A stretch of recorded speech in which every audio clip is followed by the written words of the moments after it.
Hello, everyone, and welcome to Blogging Theology. I'm delighted today to talk again to Mohammed Jalal. You're most welcome, sir. Assalamu alaikum. Wa alaikum salam wa rahmatullah, Paul. It's really wonderful to be back on your show. It's fantastic to have you again, sir. For those who don't remember, because he's a regular guest, Mohammed is a political scientist and educator in politics in London and hosts the brilliant podcast, The Thinking Muslim. You really must watch his shows if you're unaware of that channel. I'll link to it in the description below, by the way. He delivers a regular course for young Muslims exploring the thoughts of Islam and liberalism, and is currently working on developing content on the same subject for the Sapience Institute. He writes for numerous online journals, including Traversing Tradition, Muslim Matters, and Cage. He can be found on Twitter at Jalalain, which I'll link to in the description below. And of course, I'll link to his wonderful channel. Today, we're going to be exploring Muslims and the UK political system, particularly elections that are coming up next year. Yes, we've got UK elections next year. I think we're having them in America. Are the US elections next year? Absolutely. We could have Trump in the White House, and we could have Labour, Keir Starmer in Downing Street. Good grief. Yeah.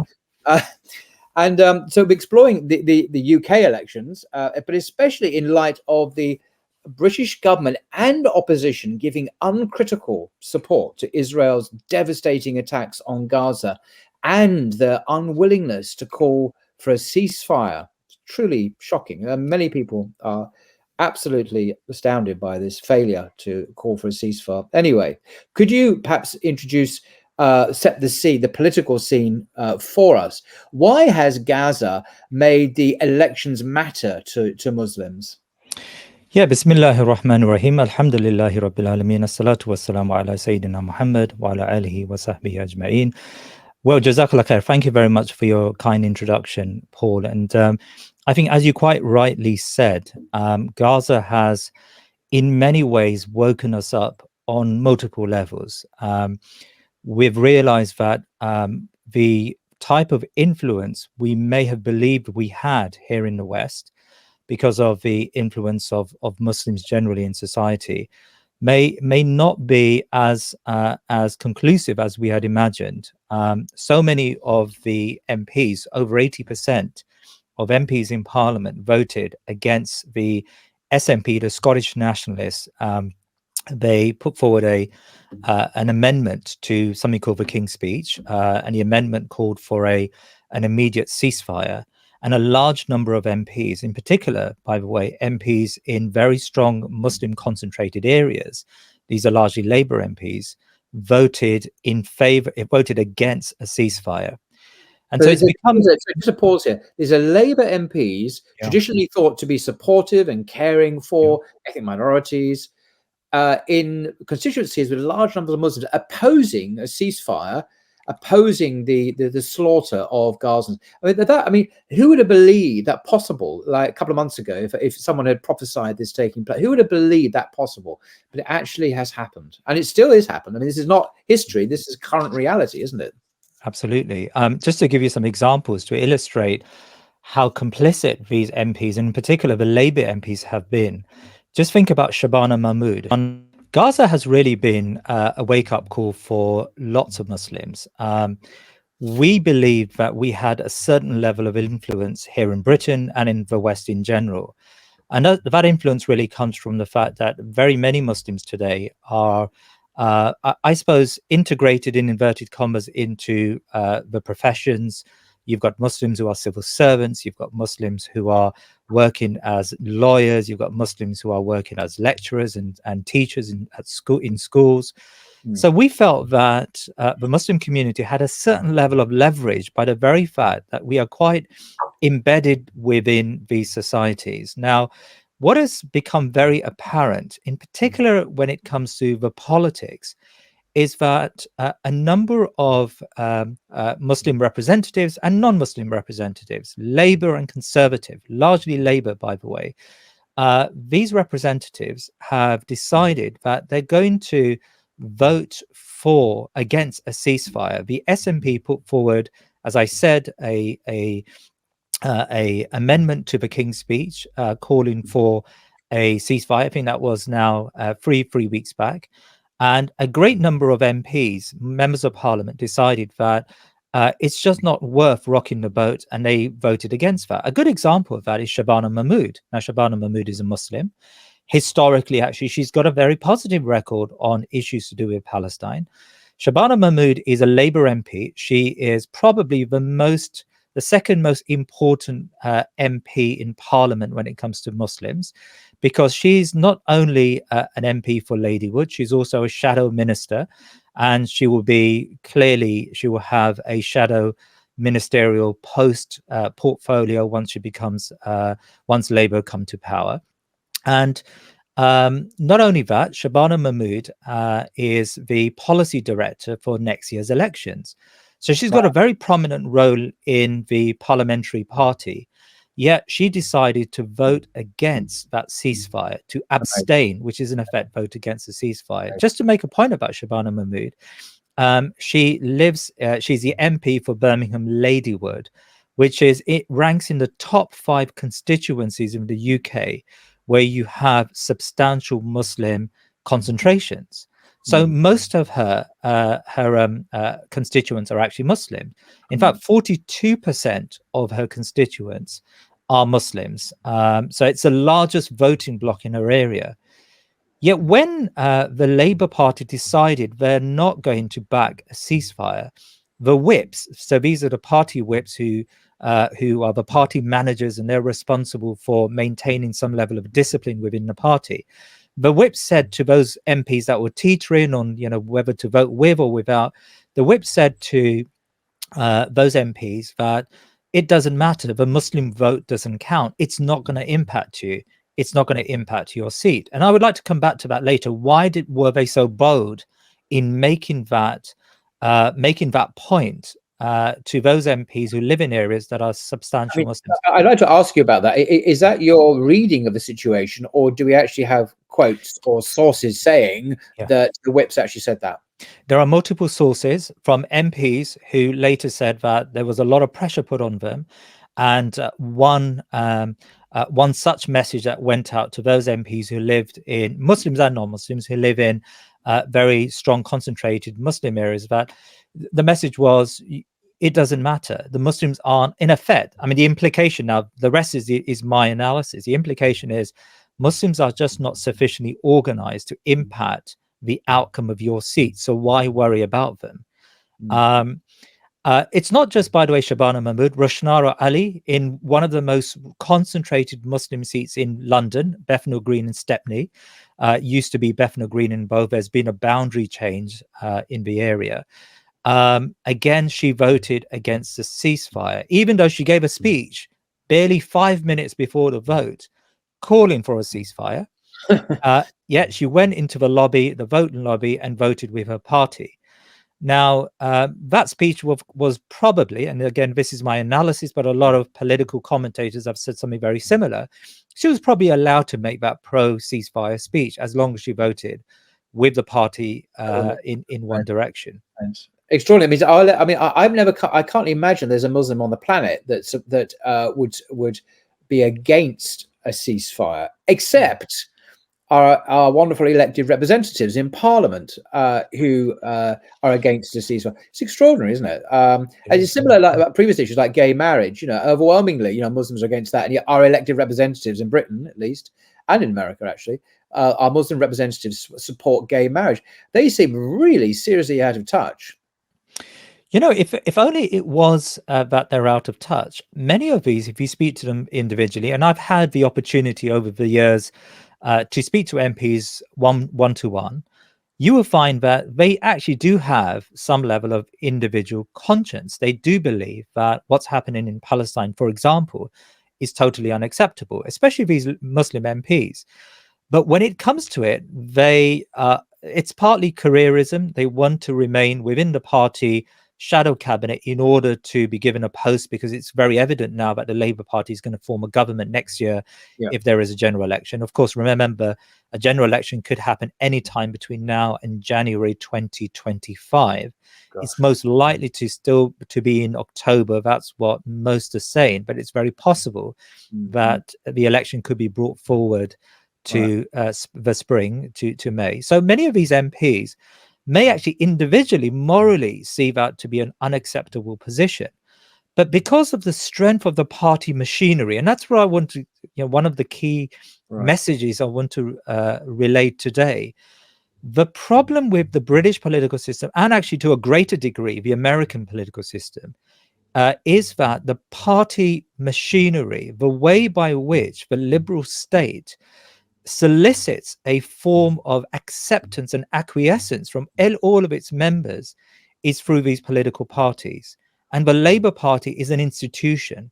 And so, to put that in layman's terms, if you are a Muslim MP and you're trying to reach the higher echelons of your party and the government, if your party's in power, you have to make a series of compromises in order to reach those levels. We know that Sadiq Khan is a great example of just the horrible compromises someone has to make in order to reach office. I mean, Sadiq Khan is almost silent on Gaza, for example. And in fact, I remember the last time we spoke, this was pre-Gaza conflict, pre-Gaza slaughter. We mentioned that as an example of Sadiq Khan. He was very happy to go all out on Ukraine. He flew the Ukrainian flag. He had the Ukrainian flag beamed up on the city hall. Yet when it comes to Gaza, apart from a very, very weak statement that he made, he's been near silent. It seems to me that the rats in the sewers of London mean more to him now than the people of Gaza. And that's really the travesty of these party systems, which I think we can explore. And the far right and others say, oh, we got these Muslim politicians, Sharia law in London, and they're not representing us. I mean, the opposite is actually true, that they're very faithfully representing elite Western interests, and they're very obedient servants. I think this deserves some credit for actually very faithfully and completely supporting what the rulers say we should. But of course, that's not exactly Islamic, nor is it in the Muslim interest, which is obviously and a human interest. This is a human rights issue, actually, which concerns the globe, supporting the right of men, women, children just to survive. And the moment they are being systematically slaughtered, as you say. Yeah. Interesting. I mean, I would like to show you, if I can, this website that we've created. So we've put together, and I'll explain who we are in a second, but we've put together a website which very clearly lays out those MPs that vote against a ceasefire. Remember, an abstention may sound like a neutral position. It isn't. You voted against. It says, for now, we have included a list of all the constituencies where there is at least a 10% Muslim vote. Fascinating. We will add a full list of all constituencies closer to the election. And I'll put a link to this below, because I don't know any other website like this. Absolutely fascinating. Well, so for the last month, I've been working together with a collection of, let's call it a network of groups. So MEND and MAB, Community Policy Forum, some of the tech companies, Pillars and Muslim Census, a really important company, Islamic Finance, Guru Verge, and Deen developers. We've been working in that's particular. By the way, that's the Thinking Muslim podcast, just there on the bottom right hand corner, folks. So do click on that link, which is in the description below as well. And what we've been doing is really working on the data, working on how, understanding the granular data within the Muslim communities. If you click on who to vote for, we've created this table which allows you to quickly filter the Muslim seats. So as you quite rightly pointed out, these are seats, these are constituencies. If you remember back to your we don't have civic lessons, but if you study government and politics, say at A level, we have 650 constituencies in the UK, and each constituency is represented by a single MP. And what we have here is, in effect, a table of constituencies where Muslims have a substantial or can have a substantial impact on the outcome of the election. And so I filtered it by ceasefire vote. So these are all of the MPs. There are around 50, just under 50 MPs who live in areas which, by the way, some of them are 10%, but these are areas which have got 42%, 40%, Yeah, Birmingham, of 39%. course, is a very large number of Muslims in that city. But I think more than any other major city in the country in terms of proportion of the total population. Yeah, yeah. All of these abstention MPs are Labour MPs, and Wow. so there are around 42 Labour MPs who live in substantial Muslim areas who abstained. Some of these Labour, just think about Bury North. Bury North has the Labour MP in that area has a majority of just 105. So just to explain that in layman's terms, Right. the nearest competitor to Daly James, and that would have been probably the Conservative Party. So Daly James won by 105 votes. There are 8,377 Muslim electors. So our data scientists, they combed through the 2021 census, and we've managed to get not just the Muslim population in total, but actually Muslims over the age of 17, 18 and over, who are eligible to vote. So Muslims in Bury North could actually impact that seat. I would say to Muslims in Bury North, there is just no way you should accept these genocide advocates.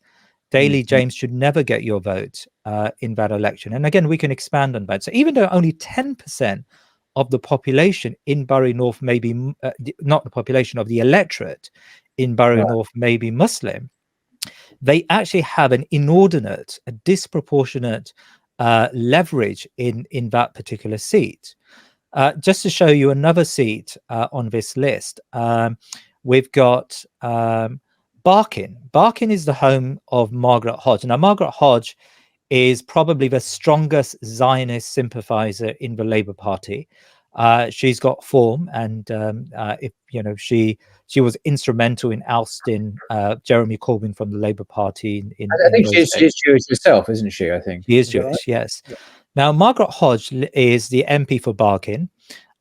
She's got a 25% Muslim majority. There are 24,000 Muslims in the area. Her majority is only, I mean, that in a normal election, that's pretty substantial. It's 15,500 votes. Now, she is retiring, but by all accounts, her nominated successor is very similar in thinking. How could it be that Muslims in such substantial numbers in a London constituency would even allow someone like Margaret Hodge to be their MP? She's a Labour MP. Wes Streeton is another example. Wes Streeton is the Shadow Health Secretary. He has a 5,218 majority. There are almost 26,000 Muslim electorate in his area. Now, Ilford North, I would like to come back to a bit later, because Ilford North, I've been working with a group of really great young professional-minded people who are actually developing a campaign, a very, very granular, data-driven campaign to undermine Wes Streeton. At the very most, their attempt or their intention is to prevent him from winning that seat. Now, why is that substantial? You and I are old enough to know, to remember the 97 election, Paul. I think, I don't know about you, but I'm a bit of a politics geek, and I was up all night during that election, just watching the vote count. And the big moment of the 97 election was the Portillo moment. So that was when Michael Portillo, if you remember, the up and coming Conservative shadow minister, lost his seat in. Do you remember that? And that became known as. I do vaguely remember. It was over a quarter of a century ago, but yes, I do vaguely remember. So the Portillo moment was really interesting because it showed it was a symbolic. The symbolism was, look, even you're up and coming. He was probably going to be the next leader of the Conservative Party out of office. Right? Wes Streeton is very similar. Wes Streeton is touted to be the next prime minister after Keir Starmer. And so Muslims have it within their gift to undermine this person, not just, by the way, because of his Gaza stance. And on Gaza, the Labour Party is, I should have said at the very start, the Labour Party has had a horrible position. I mean, Keir Starmer, if you remember, at the very beginning of the crisis, he was asked very clearly by Nick Ferrari from LBC, and it was a very softball question, but, is it acceptable to cut off water and electricity and gas and provisions? Is that against international law? And, Keir Starmer's response was something to the effect of, no, it isn't. Israel has a right to self-defense. Now, Keir Starmer is able to hold that position because he knows that he's not going to be held to account. In fact, in the country, Keir Starmer's ratings have actually improved since saying that, right? I just want to say that. If I can just interrupt, in normal circumstances, if a politician had answered that question in that way, normally they'll be hounded out of office. There'll be a national shock, and he'd be kicked out of the party. But because we're living in this totally bizarre situation, actually to defend the ethnic cleansing of a whole people is actually seen as a positive thing. It's quite extraordinary. Do you remember when the former Labour leader, Jeremy Corbyn, made a vaguely positive comment? It wasn't even a neutral comment about Ukraine and Russia. Like, we need to find a way to engage Russia. He said something to that effect. He was hounded by the press for the next month as being a sympathizer for, Russian genocide or Russian ambitions. And so, it's unimaginable that a senior politician, and by the way, Keir Starmer is not just the leader of the Labour Party. He was formerly a human rights lawyer. He's he's converted. He was a human rights lawyer. He knows about international law. He was the former head of the Crown Prosecution Service, the prosecutor. He was the public servant responsible. That's how he got his knighthood. He's obviously known as Sir Keir Starmer, a label he particularly likes to use, of course, to win over conservative voters. My point about Keir Starmer is that, unlike Biden, so if you think about the parallels in America, Biden's poll ratings have taken a hit since his unequivocal defense, particularly amongst young people, people who watch TikTok, etc.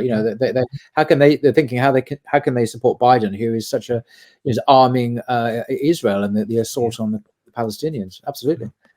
Young Democrats have been particularly disillusioned with Biden, and it's very clear that a number of Democrats have left the party in disgust. Well, in Britain, we have had some defections. So we've had around 50 councillors across the country, Muslim and non-Muslim, who've resigned. In Oxford, mostly non-Muslim. In fact, all but one are non-Muslim. The entire or large part of the Labour council resigned. And so it's now, Oxford is now under no overall control. In Burnley, the head of the Labour council group resigned, as well as a number of Labour MPs. And again, Burnley Council is now in no overall control. So we've had a good number of Labour defections from the party. I was speaking to, for example, the CLP, the constituency Labour Party chair in a very heavily Muslim density area, and he resigned out of disgust. It's a very brave decision actually by his brother. He resigned because he felt it was just untenable that you could remain in a party. Yeah, exactly.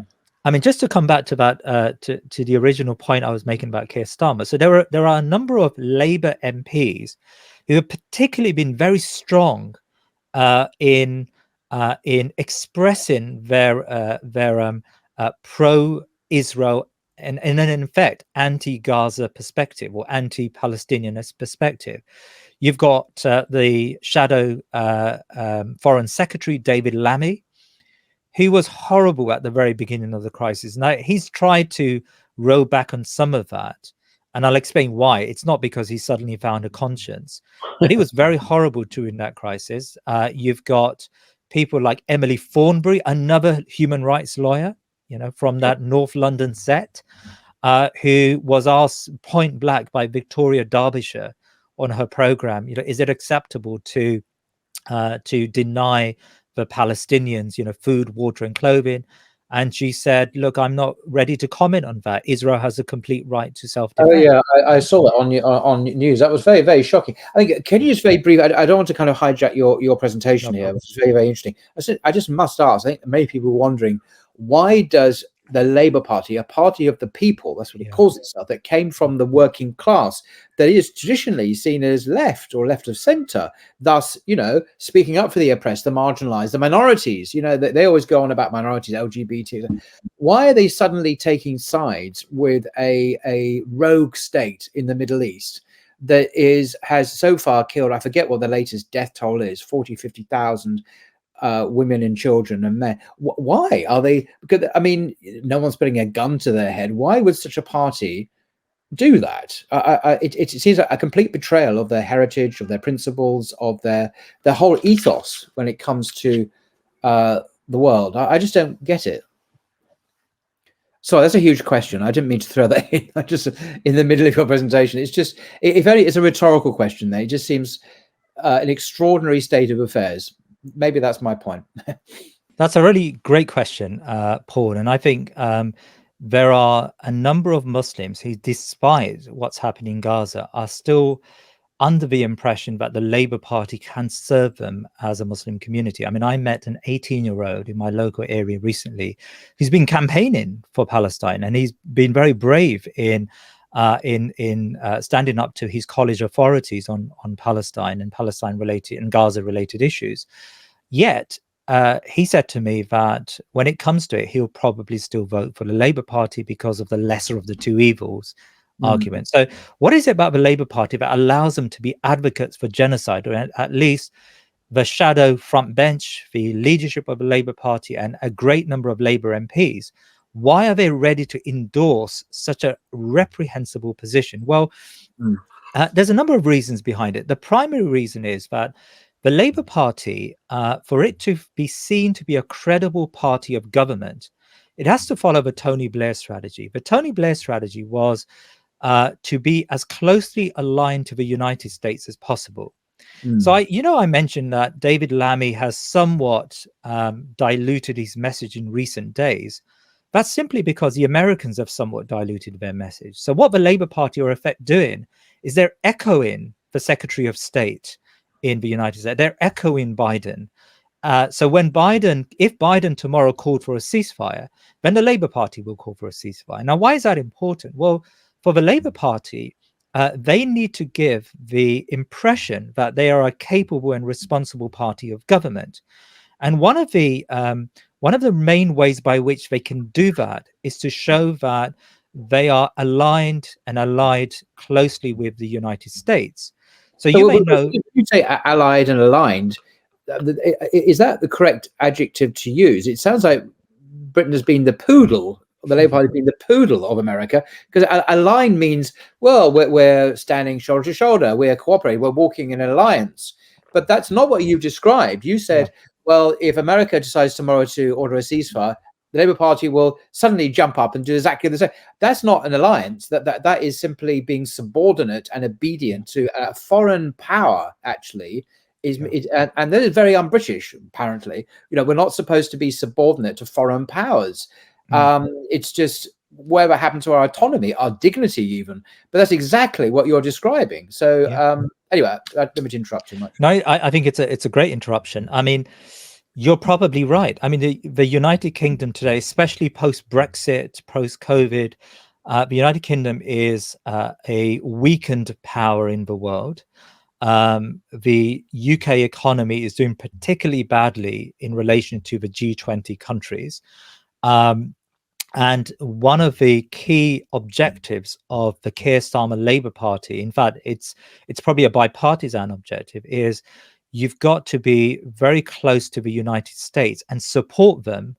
And you're right, that support is not a support of equals, of course. The United States is a global superpower, and the United Kingdom doesn't really have that level of power that it used to have back in the 50s and 60s.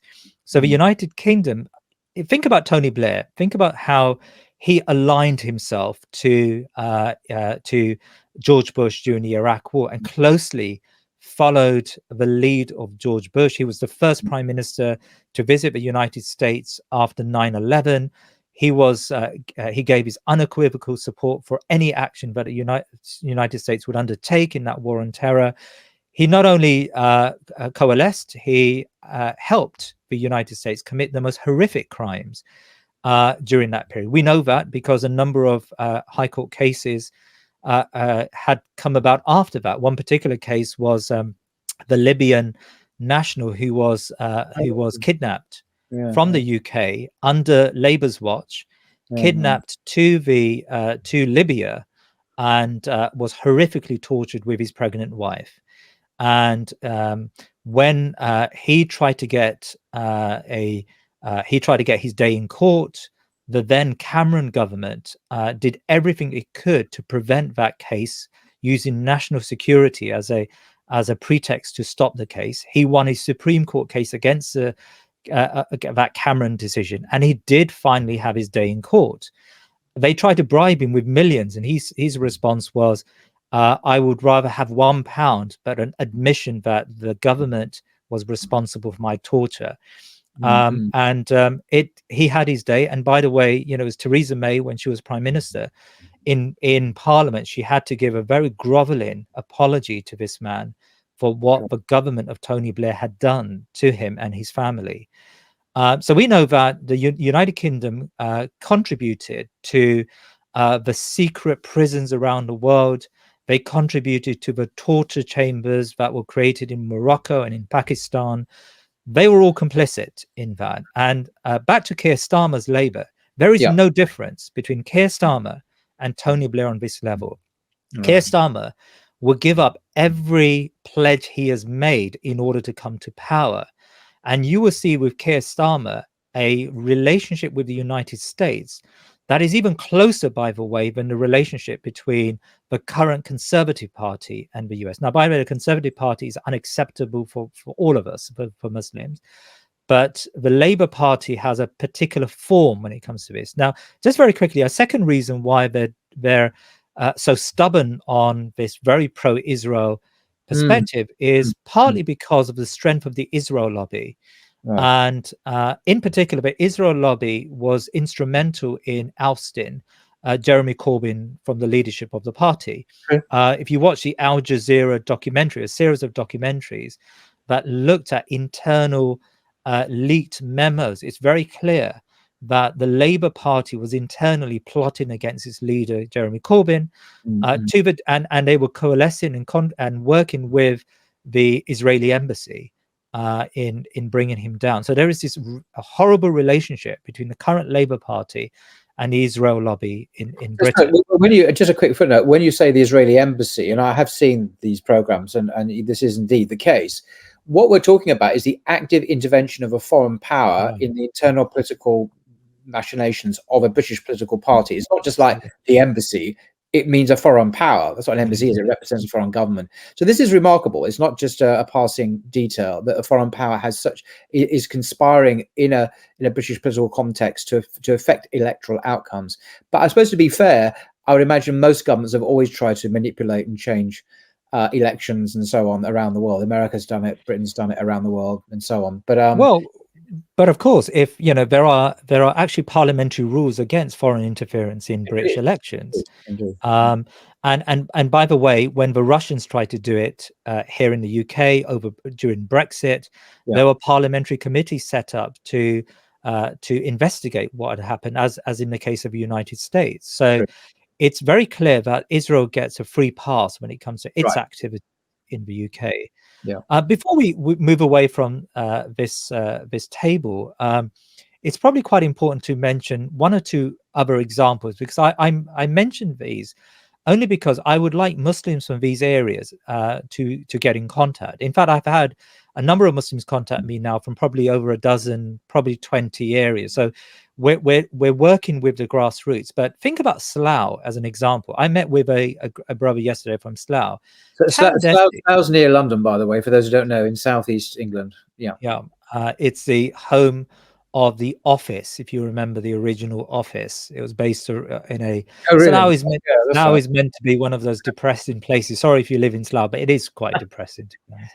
There was a poem written about Slough, wasn't there, by an old English poet, John Betjeman. Come kindly bombs and bomb the hell out of Slough. It's a very beloved poem, actually, in England. about. He was actually talking about the German bombs during the Second World War. He was praying the Germans would come along and actually bomb Slough to hit some of the war. Not because he was a Nazi sympathizer, because he hated Slough so much. That's right. So Slough, the constituency MP is Tandesi. Now, Tandesi is interesting. He is an ethnic minority, Sikh minority. He has historically had a very positive record in combating Islamophobia, so we can't take that away from him. But he's currently in the shadow. He's a shadow minister. So, of course, if he voted for the ceasefire, he would have had to have resigned, or he would have been fired from the front bench of the Labour Party. Now, Tandesi, he decided to vote against the ceasefire, despite having almost 28,500 Muslims, and he's defending a majority of 13,000, right? So, of course, Tandesi knows that the Muslims are not organized enough in his constituency to damage him, or that he can play on his previous record. So, the ceasefire vote is one of many things, and he can trade the lives of Gazans with maybe a great speech he did back in 2021 on Islamophobia. I would say to the people of Islam, you can't accept that. Don't vote genocide. I mean, if there is a free word slogan, get Brexit done, I would like people to go away with and embedded within the communities, don't vote genocide. If these MPs are ready to vote for genocide, don't vote for them. Jonathan Ashworth is another example. I mean, he's obsequious. He is the most horrible Labour politician you will come across. You speak to anyone in Leicester South, which is his constituency, and you will find that you won't find a good word said about him, even pre-Gaza, actually. But of course, he lives in a safe seat. He's got a 22,000 majority. You could have a donkey, and by the way, he's not far off from that. You could have a donkey in Leicester South, and that donkey... That was cutting. I mean, I think that's fairly offensive to donkeys, actually. I mean, we really must show more respect to our four-legged creatures. Okay, so can I ask you, can you explain whether Muslims can make a real difference in elections, and given all this data that you've just explained to us? Yeah, Jazakallah khair. So actually, this data is just a minuscule amount of data that we've managed to develop in this past few weeks and month. And our conclusion is that there are over 80 seats where potentially Muslims can make a difference in the UK. And what I mean by a difference is, if you remember, I gave you an example of, say, Huddersfield. I haven't given you Huddersfield as an example, but the majority of the sitting MPs, 4,937, yet the Muslims community is 16,561. That shows us that the Muslims could swing the vote in that area, and the Muslims could, if they work together in an organized way, they could prevent this genocide advocate Barry Sherman from taking that seat. So why aren't we making a difference then? I mean, if it's that simple, why aren't we making a difference? Because we're not organized, because we don't think in an organized way. We don't work in a coordinated way at a local level. That is not to say, by the way, that there hasn't been attempts to do that. Yesterday, I was on a call with members from MAB and MEND and MCB, and the overall response, overall feeling was that, look, we have been trying this for some time, but for whatever reason, we've never managed at this stage to get enough coordination across the country for Muslims to work together. The problem we face is, unlike the United States, for example, where you have presidential elections, which are big national affairs, in the UK, in order to have an impact, you actually have to have an impact in Rochdale. You've got to have an impact in Feltham. You've got to have an impact in Peterborough. You actually have to have an impact and a coordination infrastructure in each and every single one of these communities.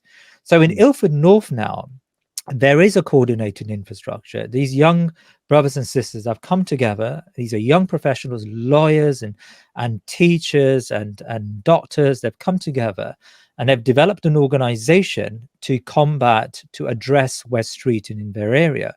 So, and they're far ahead. By the way, if anyone here is thinking of doing something similar, it's worth visiting Ilford North and speaking to them about their experiences, Do we have because a they've website, done an organizational name that we? as far as I understand it, they're in the process of creating a website, but they've already had a public meeting. 200 people, or just about 200 people, attended. And the meeting went on from 7:30 to 10 o'clock. And I remember commenting. There were a number of non-Muslims there as well, so it's a broad community approach. And I remember commenting to a person there that, where else in the country would you find a political meeting at this stage when there's no general election, which will have so many engaged people at 10 o'clock in the evening. So there's great community activism, or organizing, let's call it community organizing, taking place at a local level. But we need much more of that. So in direct answer to your question, it's not because we haven't tried. There have been attempts in the past, but maybe, just maybe, Gaza is the trigger to create a momentum, because there's enough people now so disillusioned with the Labour Party. Remember, it's worth saying, back in 2019, something like 80% of Muslims voted Labour. So Labour know that the Muslim community is a voting bloc for them. Well, if you live in any one of these 50 seats, you're not going to be voting Labour. So what exactly are you advising people to do in the UK in 2024 then? Because your analysis is clear, but what are the practical steps you're advising people to take? Right. So I'm going to switch the filter here to percentage of Muslim electorate. So these are the seats where Muslims are the most concentrated in the UK. Yeah. So Bradford West is the most concentrated Muslim electorate, followed by Birmingham, Hall Green and Moseley, followed by East Ham and Blackburn, and so on and so forth. So what are we saying? If you live in an area which has more than 10% Muslims and can have an impact on the outcome of this election, we're advising you to not vote for the genocide advocate, right? So if you live in Birmingham, Ladywood, do not vote for Shabana Mahmood, even if she's a Muslim. Do not vote for Roshnara Ali. So the first thing we're saying to Muslims to Muslim voters is, don't vote for genocide. Those people who abstained or who voted against, like Ian Duncan Smith in Chingford, do not vote for them, right? Because these are people who do not care about your vote. If you are one of the 80% who voted Labour in the last election from within the Muslim community, and you live in any one of these seats, just don't do it, right? So then the question arises, all right, what should you do in that instance, right? Because you are a Muslim voter, and the large number of Muslims still vote and want to vote in order to make a difference. So then we say there are two options.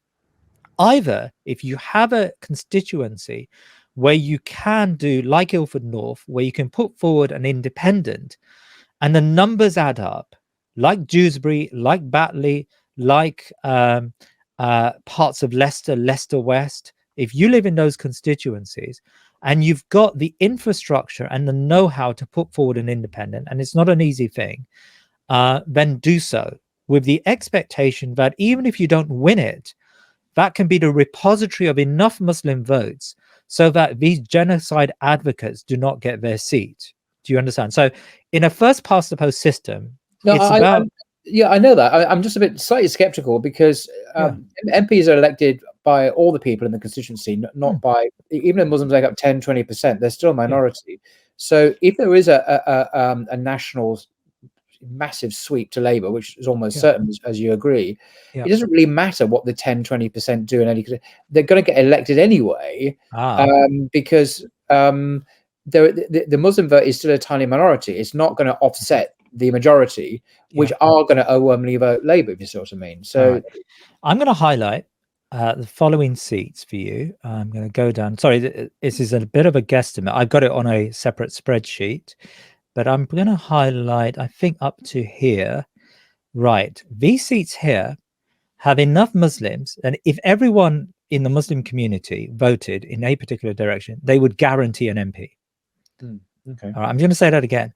If you were in Dewsbury and Batley, where you got 31,000 votes, The Labour Party, and I'm guessing here, and it's between 15 and 20,000 votes went to the Labour Party in Dewsbury and Batley. The Labour Party would be defeated in this area on the basis of 60%, 70% of the Muslim vote, right? It's not as if Muslims are not in insubstantial numbers in these constituencies. In Bethnal Green and Stepney, Muslims have a Roshnara Ali, her majority is big, right? So it's very neck and neck. But if every Muslim, remember, the Muslim who votes for an independent in that constituency is taking away a vote from Roshnara Ali, probably 100% of Muslims or 90% of Muslims in that constituency voted for her in the last election. So as you take away, you add. So in essence, 40% of the Muslim electorate in that area can oust the local MP. And by the way, I'm in contact with some Muslim groups in the area, and they're in the process. And the good thing about Bethnal Green and Stepney is that they've got form. If you remember, they've got an independent mayor, Mayor Lutfer, who won office despite the Labour Party using a dirty tricks campaign against him. He ended up being the elected mayor of the area based on the Muslim vote, right? Now, by the way, that doesn't mean we should be exclusive Muslims in our areas, because we want to reach out to the non-Muslim community. The good people of Ilford North, they know full well that there is a substantial number of non-Muslims who also have a very big problem with genocide. Why wouldn't you?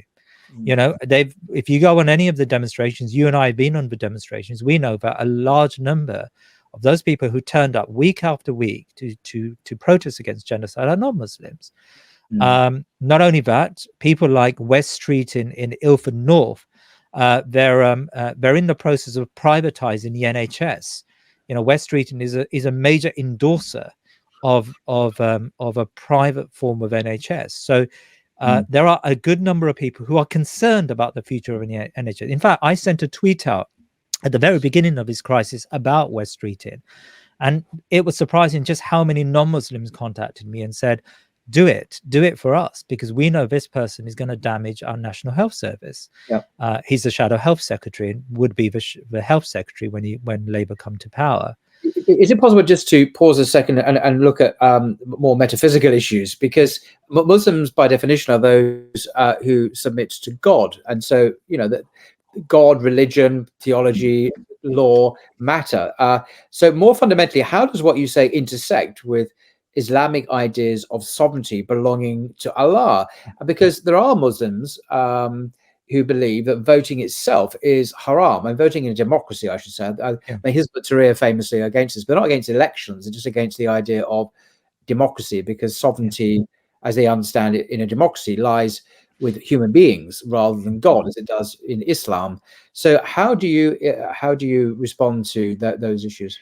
Yeah, I mean, there's a perfectly valid discussion out there that are we even allowed to engage with the political process? Are we allowed to vote within the political process? Now, it's important to note here that even if a Muslim just get voted, say, as an independent, and by the way, that's not going to happen overnight. That's going to require a lot of work. I think that's a free election strategy. You're not going to really get a large number of independents, if any, in this coming election. So the most important thing I want your listeners or your viewers to go away with is, if you live in any one of these constituencies that voted for against the ceasefire, vote against them. So the question then arises, all right, is that even allowed? Are we allowed to get involved in that? Well, my answer to that is, voting in itself is not impermissible. You're allowed to vote for representatives. In fact, even those movements who say that it's haram to vote, at various points in time have engaged with the democratic process and have been elected to parliament, say in Jordan, for example, and Palestine, when Palestine and Jordan were together. So it's not the case that voting in itself is haram. It's what the candidate or the MP does once they get there, which is the big problem. If that candidate does anything which is contravening Islam, which goes against the Islamic tenets, then that candidate has committed haram. But if that candidate knows that he's or she is a person of taqwa, know that, and they remain within what is acceptable, what are the acceptable limits that the Sharia has given them. So, for example, a vote comes up about the NHS. Should the NHS be reorganized according to this? Now, in that, essentially, that's a question of two mubahat, two allowable things. Should the NHS be allowed for part privatization, or should we have a free service? That does not either decision, by the way, does not contravene the Sharia. So, in that sense, a Muslim MP who's engaged with the allowable within that setting, it's permitted for that Muslim. It's when they end up developing legislation which contravenes Islam. Now, the question comes about democracy, because you raised the question, well, what about democracy as a system? Yeah, that's right. Now, democracy is one of those contested concepts. There is no clear definition, neither, and there's not a thinker who we rely upon to have a one size fits all definition of what democracy is. So, and by the way, I may not subscribe to some of what I'm going to say next, but there are some very credible Islamic scholars who argue that if democracy just means voting for a representative, when we have voting for a representative in Islam. No. No, I mean, I think in the Western tradition, if you look at classical liberalism, we're looking at people like John Locke and J.S. Mill in the 19th century, John Locke in the 17th century. He was seen as the founders of modern democratic theory, both in the United States and in the UK. Then I think their idea of sovereignty is very much human beings are being sovereign, deciding for themselves, without any reference to a divine agency or divine law, what is and isn't the case in any given society, what is right and wrong. Basically, it's metaphysically focused on the human will, the autonomous human will. So it's not, as I said in my prayer, it's not elections that I issue here, because the early Sahaba, they voted, or they consulted, and they decided as a group to elect a successor. But it's democracy. Do not all of these, I mean, there are other theories, you're right, but even Spartan democracy, going back to the ancient Greeks, was premised on the idea of the popular human will. I think demos means people and ocracy meaning rule. So it's like rule by the people. But Muslims believe God rules, not human beings. So it's not elections as such.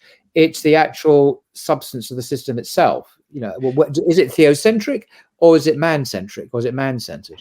I totally accept that. By the way, I mean, by the time John Stuart Mill comes along, it's just a given that human beings make the legislation. I mean, I don't think John Stuart Mill ever actually openly suggests anything other than that, because human society has now so-called progressed to the point where God's law means nothing, in the 19th century, and what matters is our elected representative. I mean, John Stuart Mill developed the notion of representative democracy as opposed to direct democracy, and so you have a group of people who make decisions on behalf of others.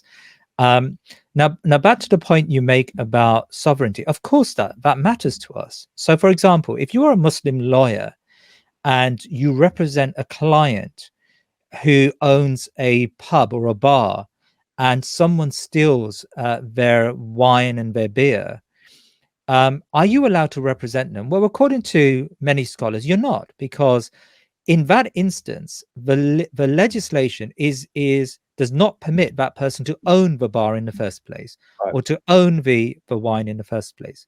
But if, for example, you're a lawyer and someone commits grievous bodily harm on a person, and that lawyer now has to act on their behalf, is that lawyer allowed to do so? Well, of course they're allowed to do so, because that's a right that Islam allows. So what I'm saying here is that if there is a right that Islam permits, then it's permitted to be to engage in rectifying that right, as long as Islam permits it.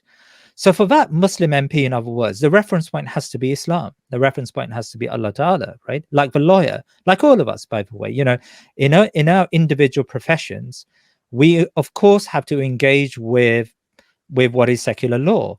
But we know full well that there are limits to what we are allowed and not allowed to do, because we have an ethical framework which comes from Allah subhanahu wa ta'ala. And I would say that's no different to a Muslim MP in parliament, as long as they stay within those boundaries and those acceptable red lines that Allah subhanahu wa ta'ala set us, right? Mm. And what is my point? My point there is not to say then, this is somehow an Islamic exceptionalism argument. It is that Muslims have an opportunity to be of wider worth and value to wider society, Mm. because a lot of the time, what we believe to be an ethical framework is in fact better for all human beings. There are many things that Muslims subscribe to, family values being one of them, that if people truly understood the impacts that family has on society, they would be embracing this even for an instrumental outcome, because the impact it has on childhood, right down to childhood obesity and childhood crime and educational levels. So why then shouldn't a Muslim who's grounded in fiqh and grounded in Islamic ethics, why shouldn't that Muslim be in a position where they're of benefit to society? Yeah, I mean, on the weekend, I'm going to be meeting with a very esteemed group of scholars, of ulama, and we're going to have this very similar discussion.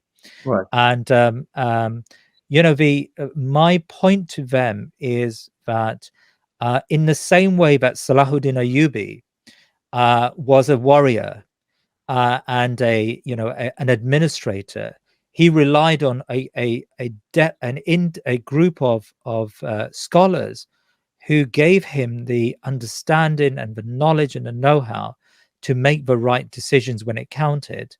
That's the role of the ulama in the UK. They have to give a Muslim candidate who's sincere, they have to give him the right counsel. Yeah, yeah. I mean, okay. I mean, that's fair enough. But are we not in danger of propping up an un-Islamic system by encouraging people to participate in it? Do we not become unwitting accomplices in a system that's not, is un-Islamic? Yeah. If you're Sadiq Khan, then you are. If you're Shabana Mahmood, then you are. If you're Rushnara Ali, then certainly you are. Right? You're propping up the horrible system which has created mass inequalities, which has created, a society of immense poverty, which has created a capitalist system which has undermined not just the people of Britain, but undermined the world. So undoubtedly, if that is your mindset, and if you're making those compromises with the liberal state, then certainly, as we said earlier, if you are one of those Muslims who joins the system for your career and you work through the lofty heights of the British political system, the party system works in a way to shred you of all of your ethical underpinnings. And by the time you get to the very end, you are no different. Sadiq Khan is no different, by the way. I mean, yesterday I had a very good, a very nice, a very pleasant discussion, but very engaged discussion with a brother. And he said to me that, look, if everything fails, he will still vote for Sadiq Khan. And my answer to him, no, I would never do that, because Sadiq Khan sends the message that in order to get to the position you are in, you've got to shred every aspect of your Islam. And only have, famously Sadiq Khan fasted when he had that debate with, the Brexit debate with Boris Johnson. He broke his fast on stage and everyone wooed over how amazing Sadiq Khan was. So the only thing you only have left are these very individualistic aspects of Islam. So of course, if you're one of those people, then certainly you're going to be faithful to a system that has failed you. What I'm calling for is for Muslims to be ethically grounded, and Muslims who should challenge capitalism. Why not? It's a different context, but think about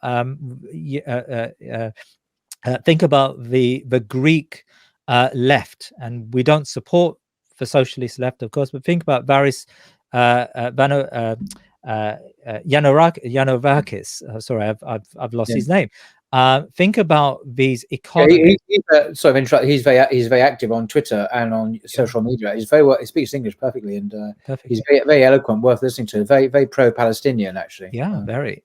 But think about his basic message. It is to challenge.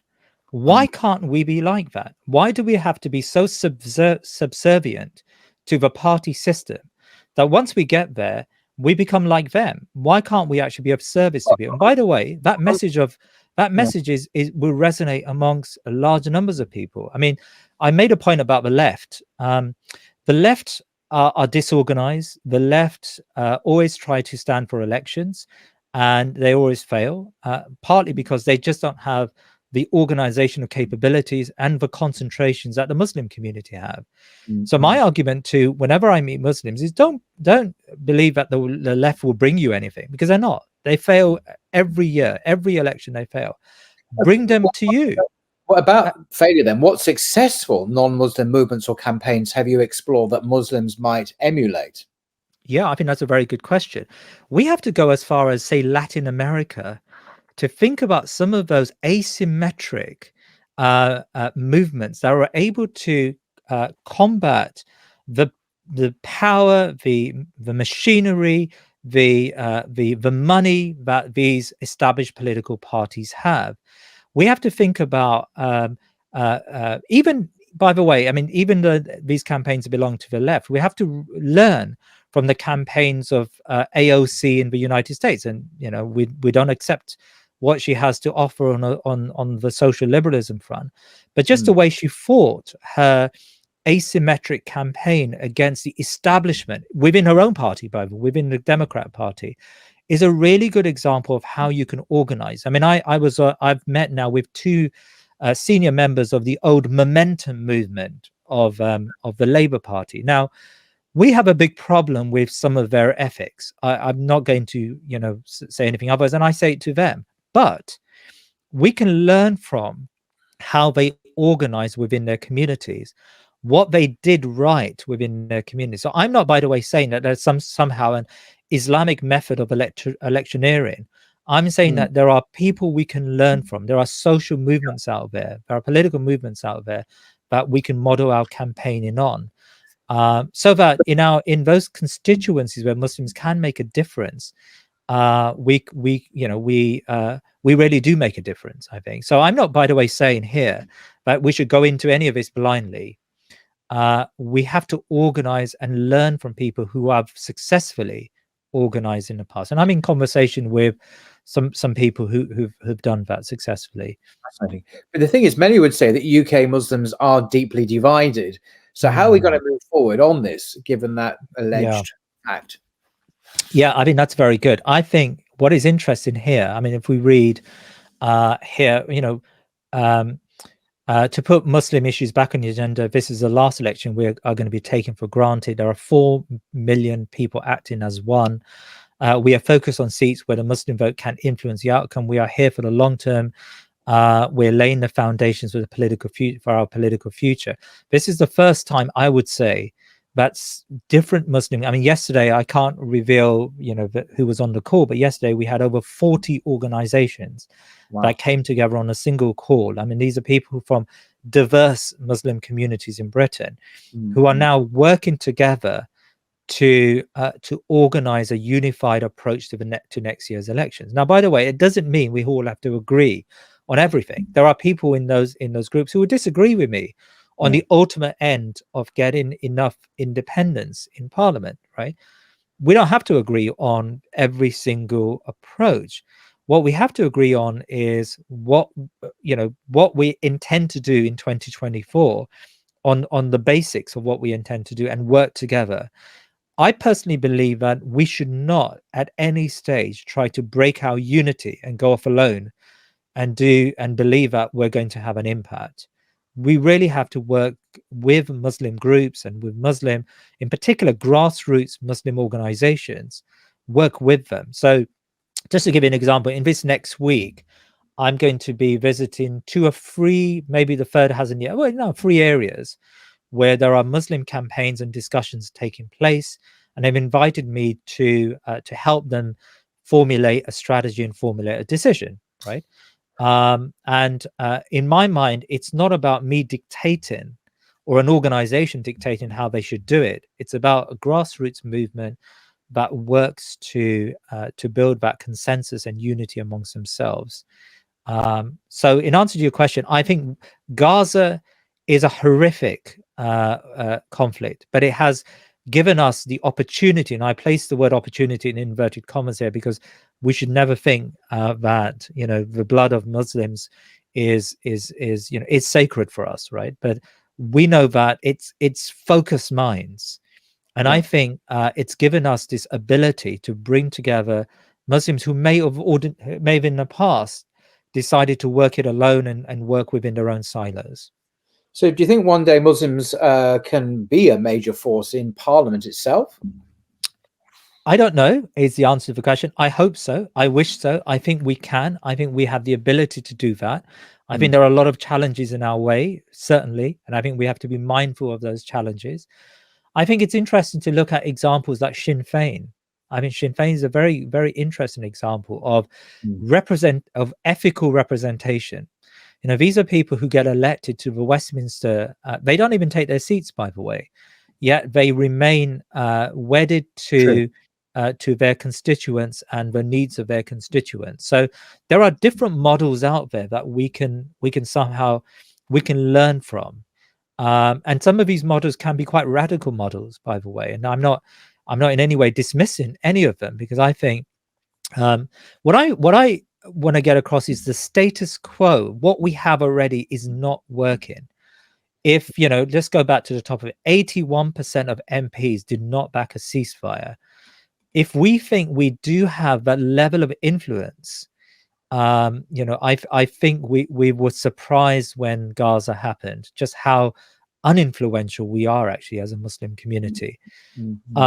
It's probably also worth saying that as a Muslim community, we need to mature politically. And all I mean by that is, as part of this entire approach, we need to have good quality political education, political literacy.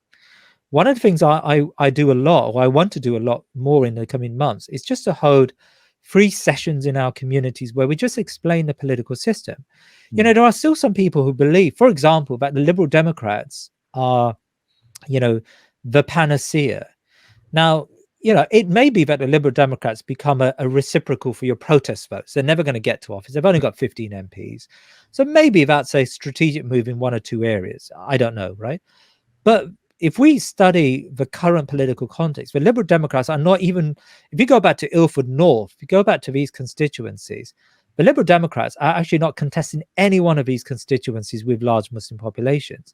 So the idea that somehow the Liberal Democrats are going to solve your problem in these, it's fairy tales, because the Liberal Democrat strategy at the moment, sorry to go off on a tangent, but at the moment, the Liberal Democrats have 30 seats that they're focusing on. They're putting all of their energies in those 30 seats.